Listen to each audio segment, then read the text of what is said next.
ये यहीं पे कल बताया था ना, पीपाजी महाराज, इसी राजस्थान के हैं, गागराउनगढ़ के पीपाजी महाराज।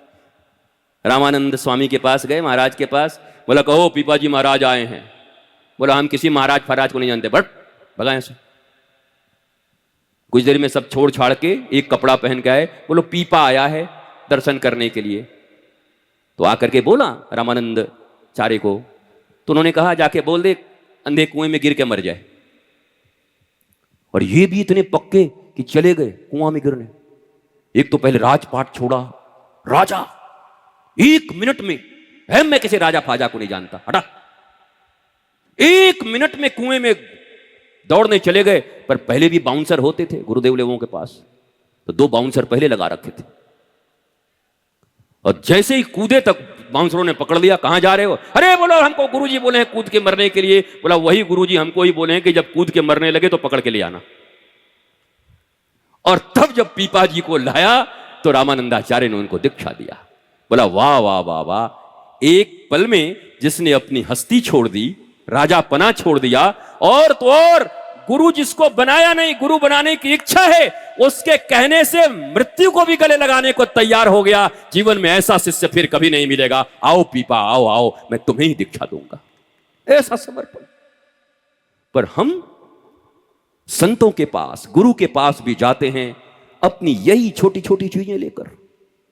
परिचय दीजिए, दैट्स वेरी नाइस। भगवान श्री कृष्ण कहते हैं कि इस दुनिया में अगर कोई कुछ भी ऊंचाई पर है तो उसमें मेरी ही विभूति है, श्री कृष्ण की ही विभूति है। इसलिए कोई राजा है, इसलिए कोई अधिकारी है, इसलिए कोई धनवान है, कुबेर है। लेकिन सिर्फ यही परिचय मत रहने दीजिए, ये शरीर से थोड़ा ऊपर उठो। असुसु रमन्ते इति असुर। असुर किसको कहते हैं? जो केवल अपने शरीर और शरीर के रिश्तों में उलझा रहता है, उसको असुर कह। ध्यान से सुन लो भीलवाड़ा के लोगों, बाद में मत कहना कि राक्षस का हम महाराज डेफिनेशन नहीं जानते थे, क्या बताएं।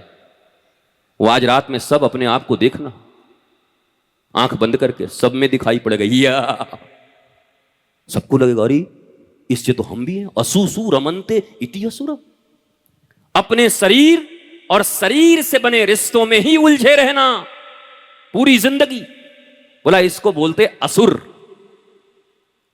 तो ये रावण को क्यों गाली देते हो तुम लोग? ये हिरण्यकश्यपु को क्यों गाली देते? हिरण्यकश्यपु के नाखून के बराबर भी तपस्या कर पाओगे? ऐसी तपस्या करी, दीमक लग गए साहब शरीर में, पर तपस्या नहीं छोड़ा। वो असुर और राक्षस भी हमसे इतने अच्छे थे कि वो भी तपस्या करते थे, वो भी साधना करते थे, और तब जाकर कहते थे मुझे अमर बना दो, ये बना दो, ये दे दो। लेकिन तपस्या तो करते थे वो भी। तुम कितनी तपस्याएं करते हो? जीवन को तपस्वियों की तरह गृहस्थ में रहते हुए भी। प्रहलाद से पूछा हिरण्यकश्यपु ने, अरे तू क्या पढ़ा बता तो? बोला महाराज हमने यही पढ़ा कि हरि का कीर्तन करो तब मंगल होगा। अरे नालायक हट जा। फिर दूसरी बार बोला क्या पढ़ा?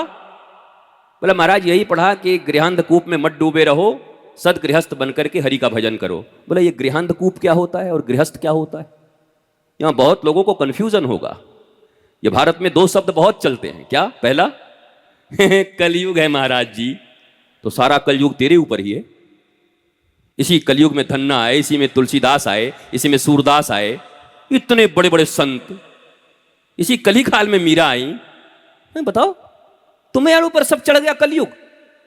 पूरा कलयुग का पूरा तुम बंगला बना के रखे थे क्या? उसके लिए पेइंग गेस्ट बना दिया क्या अपने घर में? सारा कलयुग तुम्हारे भीतर घुस गया। महाराज जी कलयुग है। दूसरा हम गृहस्थ हैं, तो क्या हुआ? गृहस्थ हो तो बेईमानी करने की तुमको लाइसेंस मिली है क्या? झूठ बोलने का लाइसेंस मिला? अधर्म करने का लाइसेंस मिला है? डिप्रेशन, टेंशन और दुख में रहने का लाइसेंस मिला है? What do you mean by गृहस्थी? गृहस्थ का अर्थ क्या है? तो छोटे से बच्चे प्रहलाद अपने पिता को बताते हैं कि सुनो पिताजी, गृहस्थ का अर्थ होता है जो गृह में स्थित हो गया हो। गृह कौन सा है? अपना असली घर कौन सा है? अरे सारी जिंदगी यहीं रहोगे भीलवाड़े में? 100 साल के बाद कहीं जाओगे? कहां जाओगे? अपने घर जहां से आए हो। तो गृहस्थ का अर्थ है जो अपने मूल घर को पहचान ले और उसमें स्थित हो जाए, वो गृहस्थ है, उसको गृहस्थ कहते हैं। और गृहांधकूप किसको बोलते हैं? जो डूब गया, भूल गया। अमिताभ बच्चन कभी नहीं भूलता कुली का रोल करते करते कि वो कुली है, उसको याद रहता है अमिताभ बच्चन सुपरस्टार। ऐसा नहीं कि कुली उठाते उठाते और फिर जया भादुड़ी को फोन लगाया, ए जया मैं कुली हो गया रे, अब क्या होगा। उसको पता है मैं अमिताभ बच्चन हूं, प्रतीक्षा मेरा है, जलसा मेरा है, हाँ करोड़ों अरबों की संपत्ति है मेरे पास, ये तो रोल है, पिक्चर बना रहा हूं मैं। तुम भी 70 साल के लिए फिल्म बनाने आए हो यहां पर और ऐसा कर रहे हो जैसे कि पूरी पृथ्वी लेके बैठोगे, सब चले गए तुम ही बचोगे। वो लोग नहीं कहते कि कौवा का कुछ खा के आया है बचेगा बहुत दिन तक, वो ऐसा लगता है तुम बचोगे, तुम भी जाओगे।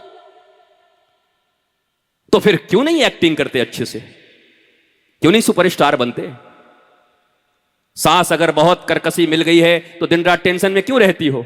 मेरी सास हर समय मेरे को गाली देती रहती है, मेरे पिताजी को गाली देती रहती है, बुढ़िया। वो कई को, और तुम भी रोल करो। सासू मां जब आए खूब बोले तो सामने थोड़ा दुखी होना और कमरे में जाके बोलना आई डोंट केयर। कई बात का दुखी है, किस बात की दुखी हो? अब बहू अगर आ गई है बड़ी खराब तो सासू मां तुम भी ऐसा ही करना, सामने तो बड़ी दुखी होना। क्यों दुखी होना इसलिए जरूरी है, अगर दुखी नहीं होगे उसको पता चल जाएगा कि अब इस बात से दुखी नहीं होता तो उससे ऊपर का टॉर्चर खोजेगी वो, तो उसको दिखाओ कि मैं बहुत दुखी हूं पर रहो बड़े सुखी अंदर से। वो कुछ भी कोई कहे,